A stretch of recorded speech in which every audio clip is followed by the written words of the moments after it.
आदाब नमस्कार अस्सलाम वालेकुम। मैं हूँ शमशाद अली मसूद। आप देख रहे हैं लोकतंत्र। दिल्ली में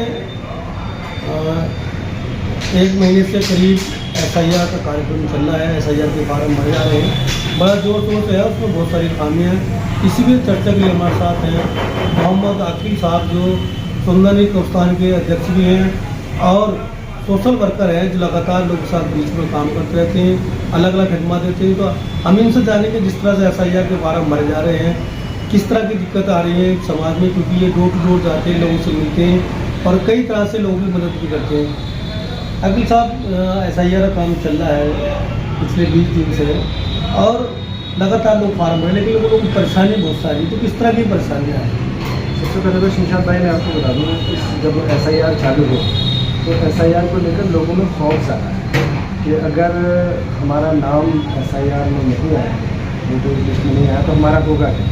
और ये केवल मुसलमानों में नहीं बल्कि सभी धर्मों के लोगों में, मुसलमानों में तो खासतौर से है, लेकिन अमूमन तमाम लोगों के बीच में देखा जा रहा है, वो इसको लेकर काफ़ी घबराए हुए हैं। और दूसरी बात जो आपने कही कि अड़चन की बात आ रही है, परेशानी की बात आ रही है, तो सबसे बड़ी जो परेशानी आ रही है वो आ रही है दिल्ली के अंदर के लोग किराएदारों के सामने बड़ी समस्या है। जब हम बात कर रहे थे इससे पहले कि दिल्ली के अंदर SIR की, तो जब मैपिंग का काम हो रहा था उस वक्त तक कोई ऐसी जानकारी हम तक नहीं पहुंच रही थी। जबकि हम सरकारी बहुत सारे अधिकारियों के साथ बैठ कर बात कर रहे थे, उनका ये था कि किसी के पास अपना पहचान पत्र, आधार कार्ड है और ये संबंधित डॉक्यूमेंट्स हैं, तो उसकी मैपिंग हो जाएगी। लेकिन जब SIR शुरू हुई तो इसके अंदर एक क्लोज निकल कर आ गई कि जो BLO घर पे जा रहा है वो जाके वहाँ जाके वेरीफाई कर रहा है कि ये व्यक्ति यहाँ पे रहता है या नहीं रहता। अब आप देखिए कि दिल्ली के अंदर जो किराएदार हैं वो आज मकान नंबर 236 में है, कल मकान नंबर 336 में, तो 10-10, 20 मकान छोड़कर कभी यहाँ कभी वहाँ 11 महीने 8 महीने, ऐसे में अब उनको अपने वोटों की शिफ्टिंग कराना एक बड़ा सवाल है। और जो सरकारी काम है वो आपको पता है, अगर आज वो 236 में रह रहा है और अगले 4 महीने को 235 में मिला के रह गया, तो एक ही मकान का नंबर है, उसे वहाँ शिफ्ट कराना है, लेकिन उसे शिफ्ट कराने में ही 6 महीने लगते हैं। जब तक पता चला वो 35 को छोड़ के 40 में पहुँच गया, तो उसके सामने समस्या खड़ी रहती है वो कितनी बार शिफ्टिंग कराएगा और कब तक कराता रहेगा। तो ये था कि भाई जब ये SIR हो रही है तो इसके अंदर जो शुरुआती स्तर पर बात हुई थी ये थी कि भाई इसके पास सफिशिएंट डॉक्यूमेंट्स होने चाहिए, वह उसके बाद 2002 की लिस्ट या उससे अलग ही जो 11 डॉक्यूमेंट्स होने चाहिए होंगे तो उसकी SIR होगी। लेकिन अब जब SIR हो रही है तो इसके अंदर पर्टिकुलरली उस जगह पर उस व्यक्ति का होना लाजमी करार दिया गया है। और आप देखें कि इस टाइम जिस तरीके का माहौल है, इस माहौल में कोई भी मकान मालिक अपने मकान से किसी भी व्यक्ति का वो अनुमति नहीं दे रहा है कि उसका नाम उसकी वोट। जी भाई, एक और चीज़ देखोगे, कई बार तो लोग विधानसभा चयन करते हैं। सीमापुरी कोई बंदा है, उसको अगर गोकुल विधानसभा सस्ता मकान में तो वहाँ चला जाएगा। अगर कोई सीलमपुर विधानसभा का बंदा है, जो सस्ता मकान वहाँ मिल रहा है, मुस्ताफ विधानसभा में पर्यावरण का, तो वहाँ चला जाएगा। विधानसभा छोड़ो के बाद जिले भी चेंजिंग यूनिक किराएदार का अपना कुछ तो फिर जहाँ सस्ता मकान मिलता है या जहाँ उसका काम लग जाता है वो चला जाता है। ऐसे में एक बड़ा सवाल है कि उन किराएदारों को वोटों को क्या होने वाला है। मैं वही कह रहा हूँ कि इस पर सरकार को बहुत ज़्यादा ध्यान देना चाहिए। अभी हमने इस पर यादव साहब से भी बात करी थी कि सर इस तरह के जो मामला है जिसके अंदर लोग जो हैं वो ऑथोराइज नहीं कर रहे कि मेरे घर से, जैसे मेरी सुंदरनगर के अंदर बात क्या है कि एक भाई है, उसकी जब उनके पिताजी जिंदा थे तो भाई का भी वोट था और बहन का भी वोट था। अब बहन का वोट वो भाई करने नहीं दे रहा है कि कहीं ऐसा में मकान कब्जा करें। और सोचिए कि जब रिश्तों में इस तरह का मामला चल गया है तो ऐसे में होगा और वहाँ वो BLO कह जी हमें तो मकान मालिक जो है अलाउ नहीं कर रहा। उसने फिर मैंने कहा कि अभी तो मकान मालिक कोई है नहीं, तो इनके पिताजी का मकान है, तो आप कैसे डिसाइड करेंगे कि यही मकान मालिक है कि जी ये जो हमें यहाँ रह रहा है हम तो उसी को ऑथोराइज मानेंगे। मैंने कैसे तो किराएदार भी रह रहे होते, मकान मालिक कहीं और रह रहे थे, तो फिर आप उसको कैसे ऑथोराइज देंगे। तो उनके पास इसका कोई जवाब नहीं है और बड़े लेवल पर भी जवाब नहीं है। तो मैं आपके चैनल के माध्यम से कहना चाहूँगा कि सरकार को ये जो बहुत अल्प समय निकला है, इस अल्प समय में दिल्ली देश की राजधानी है, जहाँ से पूरे भारत से लोग चलकर यहाँ पर आते हैं, काम की तलाश में आते हैं, रोजगार की तलाश में आते हैं, शिक्षा की तलाश में आते हैं। ऐसे में उनके लिए ज़रूरी है कि उन्हें कोई राहत की पैकेज दिया जाए, उनका कोई ऐसा डॉक्यूमेंटेशन लिया जाए जिनसे उन्हें लगे कि कहीं उनका SIR में नाम हो रहा है, जबकि उनके पास पहचान पत्र भी है, वोटर लिस्ट में नाम भी है, आधार कार्ड भी और अन्य डॉक्यूमेंट भी है। उसके बावजूद वो बेचारे एक तरीके से रोते बिलखते घूम रहे हैं, परेशान होते रहे हैं, लेकिन उनको कोई सुनने वाला है।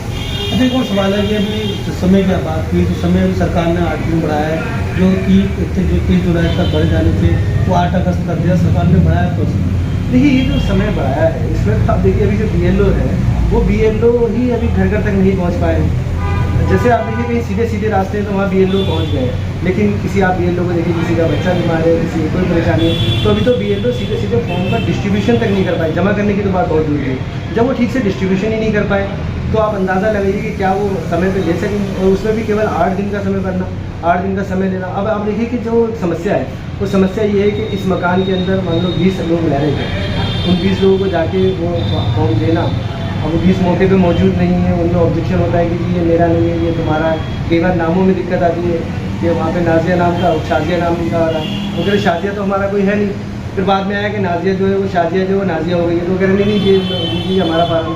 तो अभी खुद BLO कन्फ्यूज़ है कि हम उस घर तक पहुंच गए या नहीं पहुंच गए, या हमने उस घर के तमाम लोगों को फॉर्म दे दिए नहीं दे दिए। ऐसे में ये केवल 8 दिन बढ़ जाना बहुत छोटा, ये तो आनंद फानंद में होने वाला मामला है।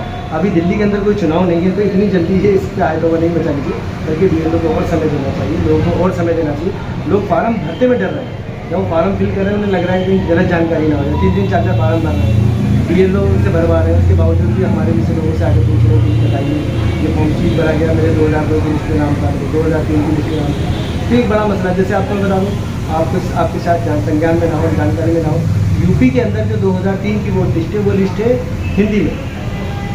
अब हिंदी वाली लिस्ट को जब हम नेट पे डालते हैं तो वो उसको एक्सेप्ट नहीं करते, क्योंकि कहीं स्पेलिंग मिस्टेक है, कहीं कोई दिक्कत है। तो इंग्लिश की वोट लिस्ट निकालना अपने आप में सवाल खड़ा जाता है। फिर लोगों को ये नहीं पता कि 2002 में अमरोहा एक ज़िला था, अब ज्योतिबा, पहले 2002 में ज्योतिबा फुले नगर ज़िला था, आज वो अमरोहा ज़िला है। तो बेचारे लोग कन्फ्यूज है कि 2002 में कौन सा ज़िला था या अब कौन सा ज़िला है। ये बहुत सारी कन्फ्यूजिंग है, जिसकी वजह से केवल ये 8 दिन बढ़ जाना मैं समझता हूँ कोई सोल्यूशन है।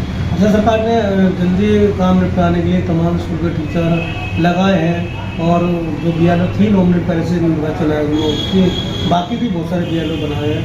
तो वहाँ कई पार्टियों ने BLO 1 BLO 2 बनाई है, तो मुझे लगता है कि इस समय में हो जाना चाहिए।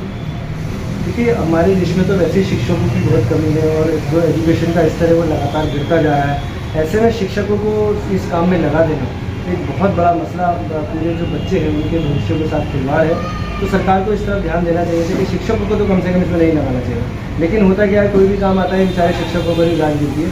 और जहाँ तक आप बात करें BLA 1 BLA 2 और ये वगैरह पार्टी के लोग, अभी वो इतने ट्रेंड नहीं है, उनके पास कोई पावर भी नहीं है कि वो जो है ना ऐसा काम करें कि जहाँ पे BLO का काम BLO ही करेगा, दूसरा आदमी नहीं करेगा, तो सहयोग कर सकता है किसी काम में।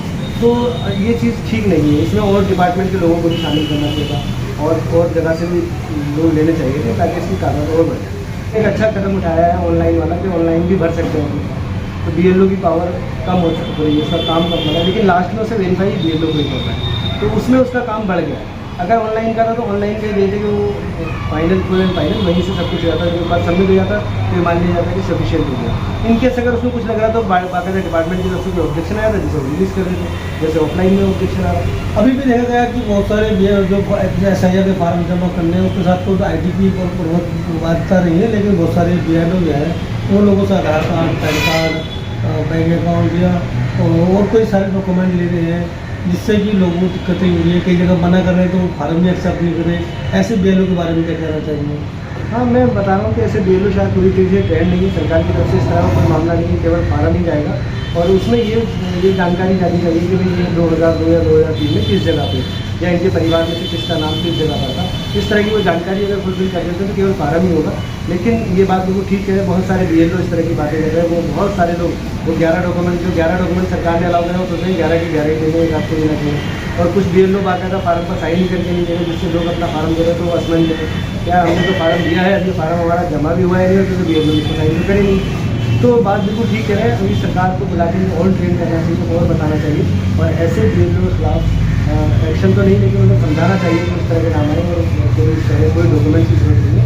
सरकार केवल ये काम करेगी और केवल फार्म ही ले, दूसरे डॉक्यूमेंट्स के नहीं। एक और समस्या है कि जो अगर हम BLO की बात करें, जो ERO है और ARO है और कई सारे SDO को चार्ज है, वो डोर टू डोर इलाकों में जाकर दौरानी करें, जहाँ स्कूल में बूथ है या लोगों में जाकर बात नहीं कर रहे, जिससे कि उनकी समस्याएं दूर हो सकती है। बहुत सारे BLO ने अभी तक एक जगह बैठ के फार्म बांटे, लोग फार्म नहीं मिले। बहुत सारे BLO फोन करते 4-4 दिन तक फ़ोन उठा रहे BLO, क्योंकि वो अपनी दूसरी चीज़ों में लगे हैं। तो ऐसे में जो बड़े अधिकारी वो भी 100 रुपये जो SIR को लेकर चिंतित नहीं है। हाँ, तो ठीक है, बड़े अधिकारियों का कहीं ना कहीं इसमें जो है वो जो उनका एक काम हस्तक्षेप होना चाहिए, जो काम होना चाहिए उस लेवल का नहीं है, ये मैं भी मानता हूँ। क्योंकि अब मैं देख रहा हूँ कि जैसे अब सर पार्टी में कोई BLA-2 बने हैं, क्योंकि पार्टी के BLA-2 बने हैं, वो एक तरीके से BLO को पूरी तरीके से उन्होंने कैप्चर कर रखा है। वो कैप्चर कर रखा है तो वो ऐसा लगेगा कि अपनी मनमर्जी चला रहे हैं, और BLO को कहते हैं जी यहाँ बैठिएगा, यहीं से काम करेंगे, हम बुला देंगे, लेकिन ना तो वो खुद कहीं जा रहे हैं, ना ही वो BLO को जाने दे रहे हैं, जिससे क्या हो रहा है कि काम प्रभावित हो रहा है। लोगों को मालूम नहीं है कि हमारा ये क्या काम है। बहुत सारे इस देश के अंदर आदमी मजदूर आदमी होता है, सुबह निकलता है रात को आता है, सुबह निकलता है रात को, तो उसे पता नहीं चलता है कि BLO कब बैठा है, कब हमें जाके इस तरह का काम कराना चाहिए। तो बिल्कुल ठीक कह रहे हैं कि अधिकारियों को इस बात को ज़्यादा सुनिश्चित करना चाहिए कि BLA जो है वो घर घर जा रहे हैं या नहीं जा रहे हैं, या उनकी कार्यशैली किस तरह की है। बहुत बहुत शुक्रिया। ये थे हमारे साथ मोहम्मद आकिब साहब, जो सोशल वर्कर है सीमापुरी विधानसभा से। ये विस्तार से SIR को लेकर बता रहे थे। आप इस खबर को कैसे देखते हैं, लाइक और कमेंट करके जरूर बताएं।